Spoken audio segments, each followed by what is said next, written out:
Eits, tunggu dulu, subscribe dulu boleh dong sebelum nonton. Halo Pops, balik lagi bersama aku Pop Hartman, di mana di sini aku akan menceritakan alur cerita film yang pastinya seru. Kali ini aku akan menceritakan alur cerita film The Woman in the Yard.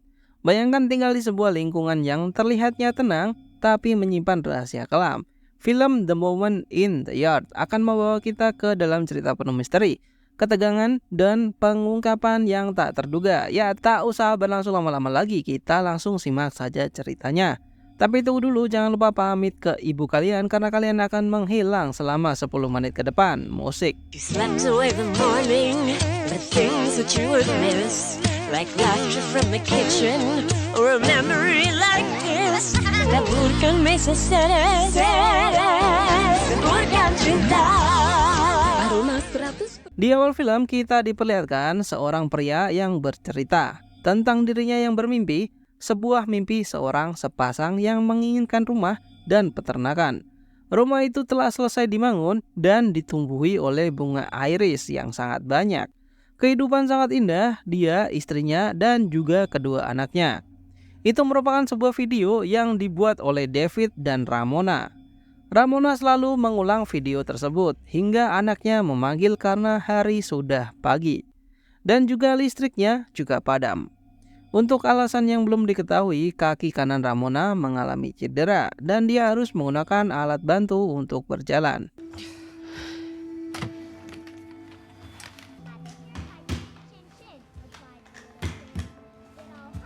Wanted to do was to be friends, and the little pig wanted that too. So Mereka mempunyai dua anak, Tyler dan Annie. Video itu pun juga direkam ketika Ramona dan David masih berpacaran. Karena mimpinya sekarang sudah terkabul, mempunyai rumah beserta peternakan yang penuh dan juga dua orang anak. Keadaan di rumah ini sangatlah memprihatinkan. Listrik padam, gas habis, makanan anjingnya habis, bahkan Tyler mencoba menyalakan kompor dengan korek api yang korek apinya juga habis. Tyler pergi ke loteng untuk mencari korek api di kardus peninggalan David ayahnya.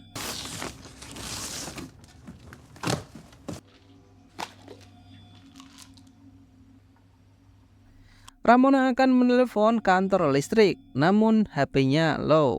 Karena melihat kondisi Ramona yang seperti itu, membuat Annie dan Tyler belajar mandiri, seperti menggoreng telur sendiri dan mengiris keju sendiri. Walaupun Ramona masih melarang Annie untuk memotongnya sendiri karena terlalu berbahaya.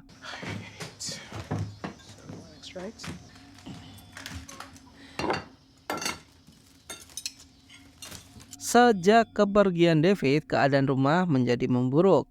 Ketambah dengan keadaan Ramona yang seperti itu, Tyler mengemban beban berat di mana dia harus memasak untuk Ramona dan beserta adiknya. Walaupun cuma Doritos dicampur dengan telur, ternyata enak. Pernah coba aku? Coba aja. Di tengah-tengah sarapan mereka, Charlie, anjing mereka, muntah. Itu disebabkan dengan makanan yang sepertinya sudah basi yang diberikan oleh Tyler sebelumnya karena dog foodnya sudah habis. Meminta Tyler untuk merantai Charlie karena Ramona akan pergi membeli dog food. Ramona melamun setelah membaca surat-surat dari David. Yang membuatnya kaget lagi, tiba-tiba muncul sosok wanita berjubah hitam seperti malaikat penjemput nyawa yang tengah duduk di halaman belakang rumahnya. Wanita itu hanya terdiam dan tidak melakukan apa-apa. Tyler menganggapnya telah meninggoy dan itu mayatnya yang sudah kaku tak bernyawa. Maybe she's tip over. No, she could be. Tidak ada kecurigaan apa-apa, masih menganggap dia hanya wanita biasa yang sedang tersesat. Jika David masih ada, dia pasti akan berbuat sesuatu. Mendengar itu, Ramona yang merasa perlu melindungi anak-anaknya mencoba untuk keluar dan berbicara dengan wanita tersebut.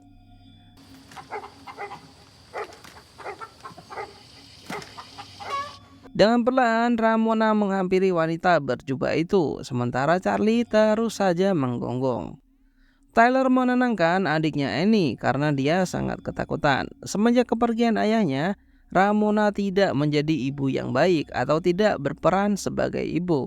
Bukan karena cederanya, namun dirinya yang selalu merenung dan menonton videonya bersama David terus-menerus. Wanita itu terus berbicara, bagaimana bisa dia sampai di sini? Lah, ya mana kita tahu ya, aneh banget nih cewek jamet. Wanita berjubah itu hanya menanyakan namanya. Dia tidak mengetahui bagaimana dia bisa sampai di sini. Melihat itu, Ramona meminta dia untuk pergi dari rumahnya. Wanita berjubah itu masih saja bacoto no jutsu. Ramona yang tak tahan itu mengatakan bahwa suaminya David akan pulang dan akan dipanggilkan polisi jika tidak cepat pergi. Off my property, or I'm calling the police. Dengan tangan yang berlumuran darah, wanita berjubah itu mengatakan David tidak akan pernah pulang karena sejatinya Ramona lah yang memanggil dirinya ke sini. Bingung gak lu? Ramona bergegas pergi menjauh menuju mobil di gudang dan mencoba untuk mencharger HP-nya. Namun mobil itu pun juga sebenarnya sudah rusak. Setelah dicoba beberapa kali, mobilnya tetap tidak menyala dan kembali ke rumah, mengunci semua pintunya. Jesus, Mom, what are you doing? Nothing. Ramona harus berbohong kepada anak-anaknya bahwa wanita itu merupakan orang dari panti jompo di dekat sekolah dan tersesat hingga sampai di sini dan membutuhkan pertolongan namun tidak mau dibantu. Seperti tidak terjadi apa-apa, Ramona mengajak Annie untuk memakan es krim. Mom, Ramona memarahi Tyler karena akan mengambil senjata milik David hingga membanting gelas, meminta Tyler masuk ke kamarnya. Tyler tidak menurutinya, duduk di depan jendela dan terus memperhatikan wanita berjubah itu. Setelah listrik nyala, Ramona akan menghubungi polisi. Sebelum itu, Tyler akan mengawasinya. Annie menyadari bahwa wanita berjubah itu semakin mendekat ke rumah, membuat Ramona dan orang rumah makin ketakutan.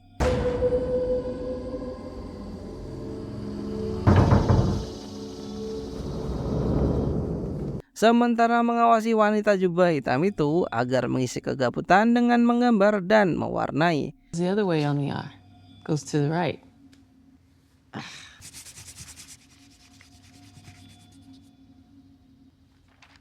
Tiba-tiba Ramona merasa aneh karena anjingnya terdiam. Wanita itu semakin mendekat. Ramona keluar rumah memanggil Charlie agar masuk ke dalam.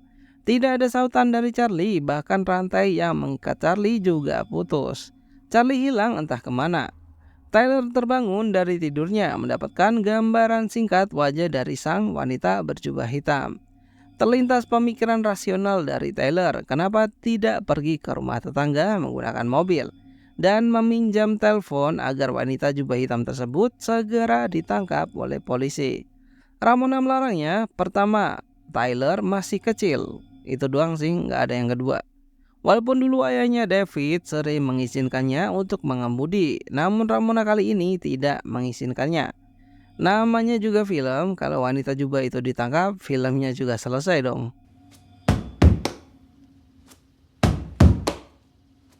Ramona mulai tersulut emosinya, dipanggil jalang oleh Tyler karena tidak mengizinkannya mengemudi. Harus mendengar Tyler juga yang memainkan bola sangat berisik dan melihat Annie yang salah menuliskan huruf R. Ramona merasa bahwa itu salah, meminta maaf kepada Annie, memeluknya. Namun dalam pantulan di kaca, Ramona menusuk Annie menggunakan pisau. Ketika sadar, yang dipeluknya adalah bantal. Sedangkan Annie berada di dapur, menjerit karena kakinya terkena serpihan beling dari gelas yang dibanting Ramona sebelumnya. Di saat Ramona akan mengobati luka Annie di lantai atas, Tyler diam-diam mengambil kunci dan menyelinap keluar rumah. Tyler menyadari bahwa wanita berjubah itu kini sudah berpindah tempat dan juga semakin mendekat. Now that Daddy's dead. Tyler yang memanfaatkan momen berlari menuju gudang untuk mengambil mobil. Wanita itu menyadari pergerakan dari Tyler. Sesampainya di dalam mobil, Tyler sadar bahwa wanita itu hilang, hanya tertinggal kursi saja. Mengetahui bahwa mobilnya tak kunjung nyala, Tyler memutuskan untuk turun dan melihat sekitar. Seperti melayang, walaupun tidak terlihat wujudnya, bayangan wanita itu seperti berjalan melayang. Tyler merasa bahwa di luar terdapat seseorang. Ketika diperiksa, refleks memukulnya namun meleset dan mengenai kaca. Itu adalah Ramona marah dan menyuruh Tyler agar masuk ke dalam rumah lagi. Ramona mulai tersulut emosinya lagi, mencoba untuk melindungi anak-anaknya dari wanita itu. Namun malah itu membuat anak-anaknya semakin terancam. Tyler pergi ke kamar atas mengambil senjata milik David, ayahnya. Hey, but don't you dare!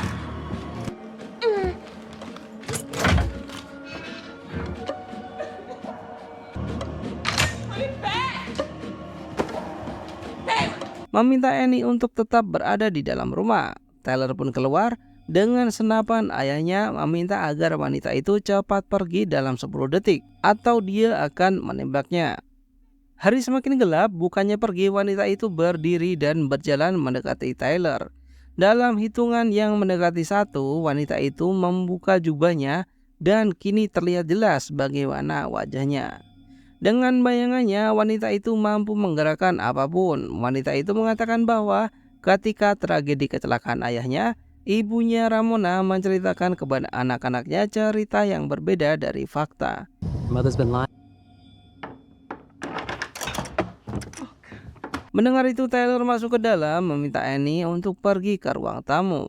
Tyler pun meminta cerita yang sebenarnya di saat malam itu kepada Ramona. Beautiful dinner. Dan inilah kejadian di malam itu. Jadi ceritanya begini, kehidupan yang mereka mau yang berada di video di awal film itu merupakan visi mereka berdua bersama. Namun setelah dijalani, Ramona merasa bahwa ini bukanlah dirinya dan merasa ingin pergi dari rumah ini. Intinya Ramona selama ini terpaksa menjalani visi yang telah mereka buat bersama, di mana membuat kehidupan yang sempurna.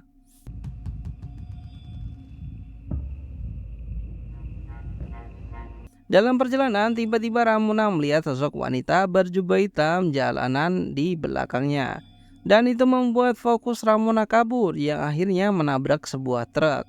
Selama ini Ramona berbohong karena yang sebenarnya terjadi adalah dirinya yang menyetir mobil dan bukan David. Di saat Ramona menceritakan kejadian aslinya, Annie menjerit karena melihat bayangan dari wanita jubah itu yang kini sudah berada di dalam rumahnya. Wanita itu mengacak-acak seluruh isi kamar, melemparkan perabotan. Tyler menyadari bahwa kegelapan adalah titik lemahnya karena tanpa ada sinar matahari, bayangannya akan hilang. Tyler menutup semua jendela yang terkena sinar matahari dan pergi bersama yang lainnya menuju ke loteng. Sinar matahari masih sampai di loteng dan menyeret Annie. Segera ditutupi kaca loteng menggunakan lukisan. Kini matahari pun sudah lenyap, kegelapan pun mulai menutupi semua rumah. Namun dengan senter yang menyala, wanita itu bisa masuk ke dalam loteng dan gelut 1 vs 1 melawan Ramona. Move, take, move.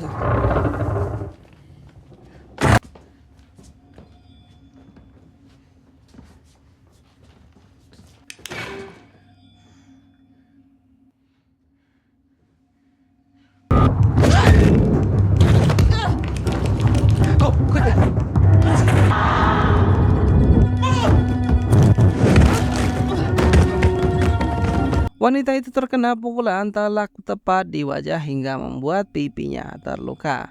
Namun Ramona harus terjebak melawan bayangannya dari wanita tersebut. Senter pun sudah redup, wanita itu pun hilang. Tidak ingin melewatkan kesempatan ini, bertiga keluar turun dari loteng. Saking gelapnya rumah, mereka terpisah. Ramona yang sendirian membawa koreknya. Dia menyusuri lorong yang gelap. Sepercik cahaya terang membawanya kembali ke masa lalu di mana David masih hidup. Memeluk David dan terbaring di kasur, serta meminta maaf. Merasa ada yang salah, tiba-tiba David membalut Ramona. Dan scene berpindah, Ramona kini menjadi sosok wanita tersebut. Itu menjelaskan di awal film, ketika wanita itu ditanya, bahkan dia pun tidak mengetahui bagaimana dirinya bisa berada di sini. Pusing cu, aku nonton film ini. Intinya gini aja deh. Wanita berjubah hitam itu merupakan sosok yang dipanggil oleh Ramona. Kapan? setiap hari. Jadi setiap hari Ramona selalu meminta kekuatan untuk menjalani hidup, untuk bisa melupakan kepergian David, untuk melupakan penyesalan-penyesalannya di tempo hari lalu. No, no, no, no. It wouldn't hurt you. Annie.